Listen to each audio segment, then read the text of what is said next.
नमस्कार, मैं Devendra Kumar chemistry classes में आपका स्वागत है। सॉल्यूशन चैप्टर पढ़ रहे हैं हम, विलयन चैप्टर पढ़ रहे हैं और विलयन की ये हमारी तीसरी क्लास है। जैसा कि बोर्ड पर लिखा हुआ है, क्वेश्चन हेनरी का विलेयता संबंधी नियम लिखिए। गैसों की द्रव्यों में विलेयता को प्रभावित करने वाले कारक लिखिए। और साथ ही साथ में आप देख रहे होंगे IMP लिखा हुआ है, यानी बहुत ही इंपोर्टेंट क्वेश्चन है ये, इंपोर्टेंट क्वेश्चन है। तो इसको ये 12th क्लास बोर्ड में आने की इसकी प्रबल संभावना रहती है हर वर्ष। तो क्वेश्चन है हेनरी का विलेयता संबंधी नियम लिखिए। गैसों की द्रव्यों में विलेयता को प्रभावित करने वाले कारक लिखिए। देखिए आंसर में लिखा हुआ है हेनरी का नियम किसी गैस का वाष्प अवस्था में, किसी गैस का यानी कि कोई गैस है और वो कैसी अवस्था में है, वाष्प अवस्था में है। किसी गैस का वाष्प अवस्था में आंशिक दाब, आंशिक यानी थोड़ा सा, या दाब, आंशिक दाब जिसको हम किससे दर्शाते हैं, PA से दर्शाते हैं। उस विलयन में गैस के मोल अंश को किससे दर्शाते हैं, X से दर्शाते हैं। उस विलयन में गैस के मोल अंश X के समानुपाती होता है। एक बार और सुन लीजिए, किसी गैस का वाष्प अवस्था में, कोई गैस है और वो कैसी अवस्था में है, वाष्प अवस्था में है, आंशिक दाब, उसका आंशिक दाब PA, उस विलयन में गैस के मोल अंश के समानुपाती होता है। ये हेनरी कह रहा है, हेनरी का नियम कहता है। अब देखिए PA क्या है, उसका आंशिक दाब है। समानुपाती का निशान, समानुपाती किसके है, गैस के मोल अंश के। तो PA समानुपाती X, PA समानुपाती X। समानुपाती का निशान हटेगा तो क्या आएगा, एक स्थिरांक आएगा। तो PA बराबर KHX। जहां क्या है, KH आया है, वो क्या है, हेनरी स्थिरांक है। PA हम जानते हैं आंशिक दाब है और X क्या है, विलयन में गैस का मोल अंश है। समझिए बात को। अर्थात हेनरी क्या कहना चाहता है, गैस का विलयन के ऊपर दाब, गैस का विलयन के ऊपर दाब जितना अधिक होगा उसकी विलेयता उतनी ही अधिक होगी। अगर दाब को हम बढ़ाएंगे तो विलयन का जो विलेयता होगी वो भी क्या होगी, अधिक होगी, क्योंकि ये इसके समानुपाती है। तो PA बढ़ेगा तो X का मान भी बढ़ेगा। अब बात आती है गैसों की द्रव्यों में विलेयता को प्रभावित करने वाले कारक। गैसों की द्रव्यों में विलेयता को प्रभावित करने वाले कारक, ये अपना दूसरे टॉपिक में भी हो चुका है। इसको आज और अच्छी तरीके से कर सकते हैं हम। क्वेश्चन इस तरीके से आते हैं, तो मैं क्वेश्चन बनाने की फॉर्मेट में दे रहा हूं कि आपको कोई दिक्कत ना आए। किस तरीके से क्वेश्चन आता है, तो क्वेश्चन को भी हम अगली क्लास से, इसी क्लास से ऊपर लिख दिया करेंगे कि बोर्ड में किस पैटर्न से क्वेश्चन आएगा आपके लिए। तो बहुत इंपॉर्टेंट है। अब क्वेश्चन द्रव्यों में गैसों की द्रव्यों में विलेयता को प्रभावित करने वाले कारक, आप इनको भी कर सकते हैं, उनको भी कर सकते हैं। क्वेश्चन सॉल्यूशन चैप्टर में 3 या 6 नंबर का आता है, या तो 6 नंबर का आएगा या 3 नंबर का आएगा। तो इस तरीके से देगा तो वो 6 नंबर का देगा पूरा। हेनरी का विलेयता संबंधी नियम लिखिए, गैसों की द्रव्यों में विलेयता को प्रभावित करने वाले कारक लिखिए। अगर हम उसने हेनरी का विलेयता संबंधी नियम पूछा केवल और केवल, तो वो क्या होगा 3 नंबर का होगा। अब हम पढ़ते हैं गैसों की द्रवों में विलेयता को प्रभावित करने वाले कारक। तो सुनिए, सबसे पहला है गैस एवं द्रव की प्रकृति। तो जो सरलता से द्रवित होने वाली अथवा विलायक के साथ शीघ्र क्रिया करने वाली गैसों की विलेयता अधिक होती है। जो गैसें कम दाब पर या सरलता से क्या हो जाए, गैस से द्रव में बदल जाए, किससे, गैस से द्रव में बदल जाए, अथवा विलायक के साथ अथवा पानी के साथ या जल के साथ या किसी लिक्विड के साथ जल्दी से क्रिया कर ले, शीघ्र क्रिया करने वाली, जल्दी से क्रिया कर ले, तो गैसों की विलेयता अधिक हो जाती है। तो गैस उस लिक्विड में अधिक से अधिक मात्रा में क्या हो जाती है, घुल जाती हैं। जबकि कठिनता से द्रवित होने वाली गैसें जैसे कि O2 और N2, तो कठिनता से द्रवित होने वाली गैसों की विलेयता क्या होती है, कम होती है। किनकी अपेक्षा, सरलता से द्रवित होने वाली और विलायक के साथ शीघ्रता से क्रिया करने वाली गैसों की अपेक्षा। अब देखिए ताप का प्रभाव, इस टॉपिक को हम पहले से ही समझ चुके हैं। निम्न ताप पर गैसों की द्रवों में विलेयता क्या होती है, अधिक होती है। कम ताप पर गैसें जल में अधिक से अधिक मात्रा में घुली रहेंगी, द्रवों में विलेयता अधिक होती है। जबकि उच्च ताप पर विलेयता घटती है, अर्थात कम होती है। विलेयता क्या होती है, घटती है अर्थात कम होती है। दाब का प्रभाव हमने यही समझ लिया है कि किस तरीके से दाब का प्रभाव, दाब बढ़ाने पर गैसों की द्रवों में विलेयता बढ़ती है। कहने का मतलब है अगर पीए को बढ़ाएंगे तो गैसों की द्रवों में विलेयता क्या होगी, बढ़ेगी। जबकि निम्न दाब पर गैसों की द्रवों में विलेयता घटती है, और पीए को घटाएंगे तो गैसों की द्रवों में विलेयता भी क्या होगी, घटेगी। अशुद्धि का प्रभाव, विलयन में अशुद्धियां उपस्थित होने पर गैसों की द्रवों में विलेयता घटती है। अशुद्धि यानी कि मान लो हमने एक बर्तन में क्या ले लिया, पानी ले लिया, जल ले लिया, और उसमें गैसें घुली हुई हैं, तो उनकी विलेयता क्या है, अधिक है। जैसे ही उसमें आपने रेत, NaCl, नमक डाल दिया और कोई पदार्थ डाल दिया, अशुद्धियां डाल दी, तो उन गैसों की विलेयता क्या हो जाएगी, कम हो जाएगी। अब अगला टॉपिक हम पढ़ते हैं, ठोस विलयन किसे कहते हैं। बहुत इंपॉर्टेंट टॉपिक है, ठोस विलयन किसे कहते हैं, ये कितने प्रकार का होता है। तो सबसे पहले इसको आप नोट करेंगे, इसको नोट कीजिए।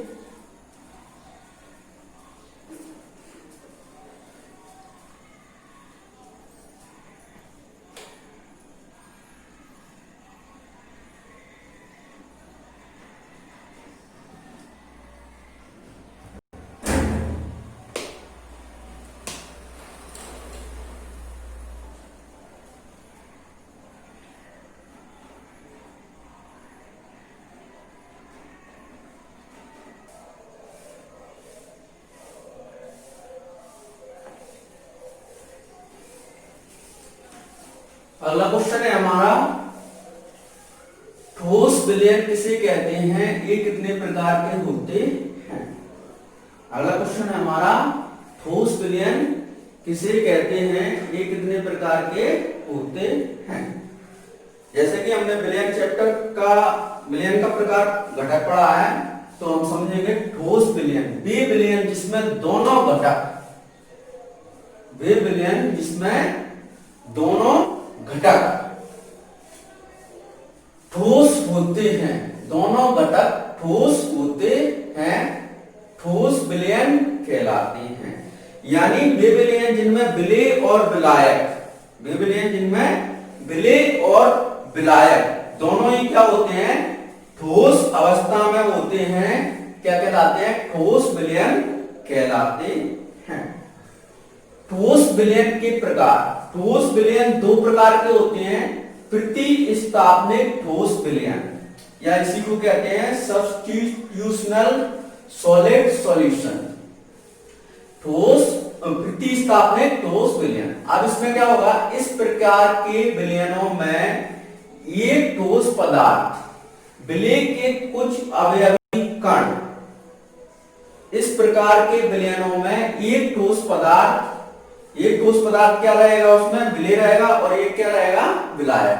तो विलय के कुछ अवयवी कण अणु, परमाणु या आयन, अवयवी कण कोई सा भी हो सकता है, परमाणु, अणु या आयन, दूसरे ठोस पदार्थ विलायक के क्रिस्टल में कुछ जालक बिंदु कौन कौन से हो सकते हैं, परमाणु, अणु या आयन को उनके स्थान से हटाकर स्वयं स्थान ग्रहण कर लेते हैं, यानी उनको प्रतिस्थापित कर देते हैं, उनको अपने स्थान से हटाकर क्या कर लेते हैं, उनको स्वयं उनका स्थान ग्रहण कर लेते हैं, यानी कि उनको हटा देते हैं, हटाकर स्वयं स्थान ग्रहण कर लेते हैं। तो प्राप्त हुए ठोस को प्रतिस्थापनिक ठोस विलयन कहते हैं। तो प्राप्त हुए ठोस जो प्राप्त होता है उसको क्या कहलाते हैं, प्रतिस्थापनिक ठोस विलयन,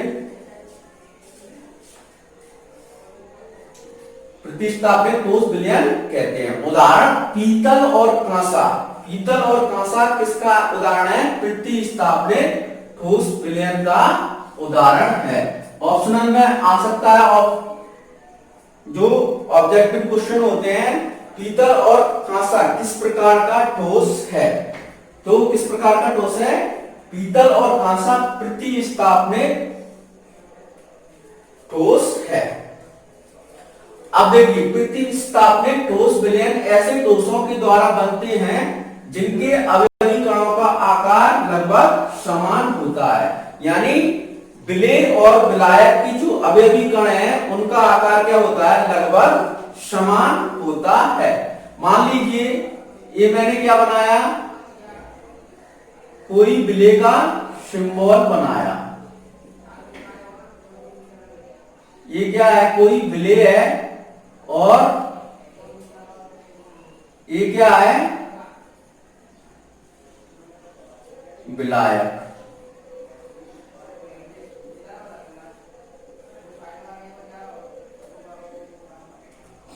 ये क्या बनाया मैंने, विलय का कण, और एक क्या बनाया मैंने, विलायक का कण। अब इनमें क्या हो, इस प्रकार से व्यवस्थित है विलायक के कण। देखिए समझिए, विलायक के कण क्या है, इस तरीके से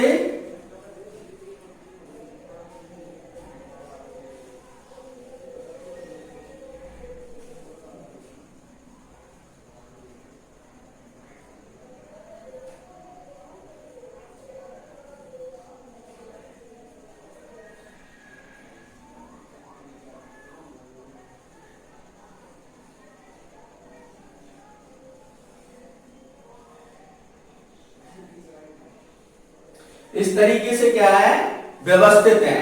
अब क्या कह रहा है, इस प्रकार के विलयनों में ये ठोस पदार्थ है, कोई सा ठोस पदार्थ ले लिया, विलायक के कुछ अवयवी कण, विलय के कुछ अवयवी कण दूसरे ठोस पदार्थ, ये दूसरा ठोस पदार्थ है विलायक के क्रिस्टल में कुछ जालक बिंदुओं, परमाणु या अणु को उनके स्थान से हटाकर स्वयं उनका स्थान कर लेते हैं, ग्रहण कर लेते हैं। तो प्राप्त हुए ठोस को प्रतिस्थापनिक ठोस कहते हैं। तो ये विलायक है, और इसको अब इनको हटाकर ये विलय कहीं कहीं पे उनका स्थान ग्रहण कर लेंगे। विलायक को हटाकर वो विलय क्या है, अब उनका स्थान ग्रहण कर लेंगे।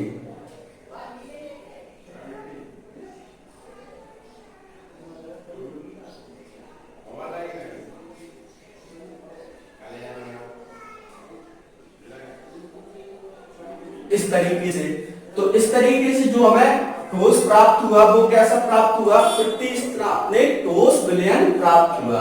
तो एक इसका उदाहरण है प्रतिस्थापनिक ठोस विलयन का, प्रतिस्थापनिक ठोस विलयन का। अब आपको ये डायग्राम बनाना है, तो आप प्रतिस्थापनिक ठोस विलयन के बारे में सब लिख लेंगे, फिर उसके बाद ये डायग्राम बनाएंगे। अब हम पढ़ते हैं अंतराकाशी ठोस विलयन। क्या पढ़ेंगे? अंतराकाशी ठोस विलयन। अब देखिए, इस प्रकार के ठोस विलयन में विलेय ठोस के अवयवी कण विलायक ठोस के क्रिस्टल जालक में उपलब्ध अंतराकाशी रिक्त, अंतराकाशी छिद्रों, यानी छिद्रों को क्या कहते हैं? रिक्त स्थानों में अपना स्थान ग्रहण कर लेते हैं। अंतराकाशी छिद्रों में अपना स्थान ग्रहण कर लेते हैं, अंतराकाशी ठोस विलयन कहलाते हैं। एक और इंपोर्टेंट बात कही है, अंतराकाशी ठोस विलयन बनाने वाले ठोसों में विलेय ठोस के अवयवी कणों का आकार विलायक ठोस के आकार से क्या होता है? छोटा होता है। इसका एग्जांपल है टंगस्टन कार्बाइड। अब देखिए, प्रतिस्थापनिक ठोस विलयन में क्या था? विलेय और विलायक का आकार लगभग क्या था? बराबर था। देखिए, विलेय का आकार भी और विलायक का आकार भी बराबर है, लेकिन इसमें विलेय का आकार विलायक की अपेक्षा क्या होगा? छोटा होगा। तो हम इसको बनाते हैं, जैसे कि ये क्या है? विलायक है। अब ये क्या कह रहा है कि विलेय का आकार विलायक की तुलना में कैसा होता है? छोटा होता है। तो ये क्या है? विलेय है। ये क्या है? ये क्या है? विलेय है। ये क्या है? विलेय है। तो हम इनको व्यवस्थित करेंगे इस तरीके से।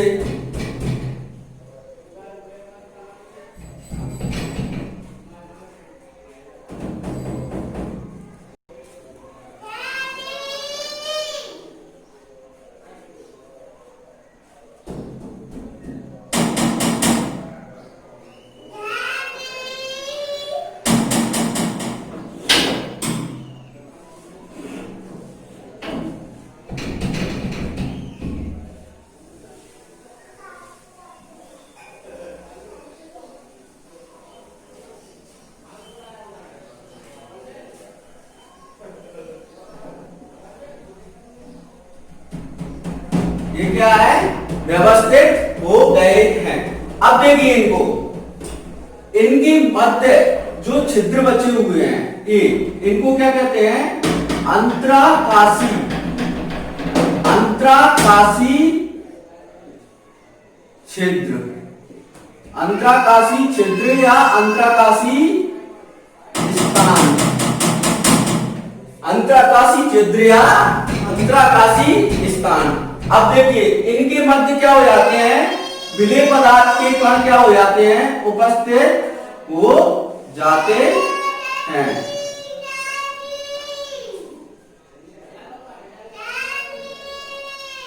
ये क्या है? विलेय के। तो इस प्रकार हमें जो प्राप्त होता है वो क्या कहलाता है? अंतराकाशी ठोस विलयन कहलाता है। अंतराकाशी, तो इसको क्या कहेंगे? अंतराकाशी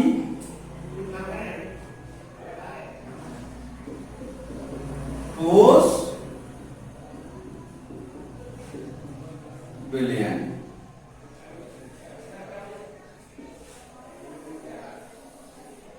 ये फिगर को आप अंतराकाशी ठोस विलयन के नीचे बनाएंगे। मुझे उम्मीद है कि आपको ये बिल्कुल पूर्ण रूप से समझ में आ गया होगा। अब अगली क्लास में हम आगे का टॉपिक पढ़ेंगे। तो अगर कोई परेशानी आती है आपको या कोई टॉपिक समझ में नहीं आता है, तो आप कमेंट बॉक्स में भी लिख सकते हैं, और मेरा एक नंबर है, मेरा मोबाइल नंबर, उसमें भी आप अपनी समस्या बता सकते हैं। 7987668070। इस नंबर पे, मोबाइल नंबर पे आप कॉल करके आपकी कोई भी समस्या है उसे आप बता सकते हैं। देखिए, इस प्रकार के, एक बार और समझेंगे, इस प्रकार प्रकार के टोस विलयन में विलेन टोस के अवयवी कण विलायक टोस के क्रिस्टल जालक में उपलब्ध अंतराकाशी छिद्रों यानी ये बीच के जो स्थान है जो गोलों के द्वारा नहीं घेरा गया है उसको क्या कहते हैं? अंतराकाशी छिद्र या स्थान कहते हैं। अंतराकाशी टोस विलयन, अब उनमें क्या आ जाए? विलेय पदार्थ आ जाए तो उस प्रकार के टोस को क्या करेंगे? अंतराकाशी टोस विलयन कहलाते हैं। और अंतराकाशी टोस विलयन बनाने वाले टोसों में विलेय अवयवी कणों का आकार विलायक के टोस के आकार से क्या होता है? छोटा होता है। विलायक का आकार देखिए कितना बड़ा है और विलेय का आकार कितना है? छोटा। इस वीडियो को आप अपने दोस्तों में शेयर कीजिए जिससे कि उनको भी अधिक से अधिक फायदा हो। और प्लीज वीडियो को लाइक, शेयर एंड सब्सक्राइब कीजिए और अपने अनुभव शेयर करने के लिए प्लीज कमेंट भी जरूर कीजिए। धन्यवाद।